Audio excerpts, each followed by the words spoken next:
민중기 김건희 특별검사팀이 이른바 집사 게이트와 관련해 투자회사 관계자들의 소환 조사를 예고하고 나섰습니다. 서울 양평고속도로 노선 변경 의혹과 이른바 명태균 게이트와 관련해선 압수수색도 진행하고 있습니다. 취재기자 연결해서 자세히 알아보겠습니다. 이준혁 기자, 김건희 특검이 이른바 집사 게이트로 불리는 의혹에 대해서도 본격 수사에 나섰다고요? 네, 집사 게이트의 골자는 대기업들이 김 여사 일가의 집사로 불렸던 김모 씨 관련 업체에 투자하며 오너 리스크를 해소하려 했는지입니다. 김 씨가 지분을 보유하고 있던 IMS 모빌리티가 당시 부실 기업이었는데도 사모펀드를 끼고 184억 원 규모의 대가성 투자를 받은 거 아니냐는 건데요. 오정희 특검보는 조금 전 정례 브리핑에서 사건 실체를 신속 규명하고 증거인멸을 막기 위해 사모펀드에 투자한 기관과 회사의 최고 의사결정권자들에 대한 소환 조사를 이번 주부터 진행할 거라고 예고했습니다. 1차로 한국증권금융과 HS 효성, 카카오 모빌리티, 키움증권 측에 소환 통보하고 소환 절차를 진행 중이라고 설명했는데요.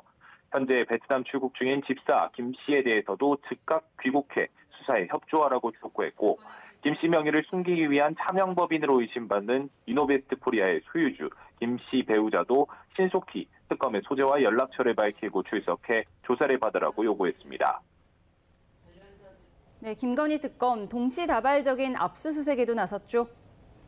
네, 특검은 서울 양평고속도로 종점 변경 의혹과 관련해 오늘 오전부터 국토부를 비롯한 10여 곳에 검사와 수사관을 보내 압수수색하고 있습니다. 고속도로 타당성 조사를 맡았던 용역업체 2곳과 해당 업체 회장 그리고 당시 업무를 담당했던 공무원 등이 대상에 포함된 것으로 확인됐는데요.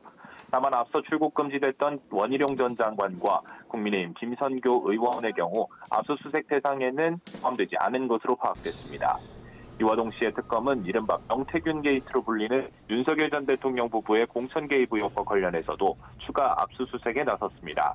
세종시에 있는 대통령 기록관에 방문해 22대 총선 공천 과정 등을 전반적으로 살펴보기 위한 자료 확보에 집중하고 있습니다. 네, 그리고 오늘 처음으로 구속영장 청구에도 나설 방침이라고요? 네, 오정희 특검보는 브리핑에서 오늘 1차로 주가 조작에 관여한 핵심 피의자들에 대한 구속영장을 청구할 거라고 전했습니다. 김건희 특검팀이 강제 신병 확보에 나선 건 이번이 처음입니다. 특검은 앞서 삼부토건 주가 조작 의혹을 1호 수사로 규정했습니다. 그동안 주가 조작 기업으로 지목된 삼부토건과 웰바이오텍 전현직 경영진과 관계자를 연이어 소환 조사해 왔는데 이제 주요 피의자와 참고인 조사는 일단락됐다고 판단한 것으로 보입니다.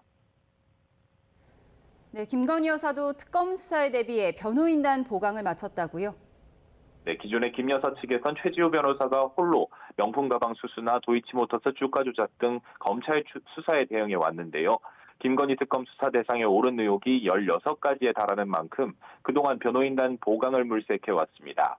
이에 조금 전 오후 1시쯤 이곳 특검 사무실에 유정화 변호사가 방문해 자신과 최 변호사, 최명성 변호사의 선임계를 제출했습니다.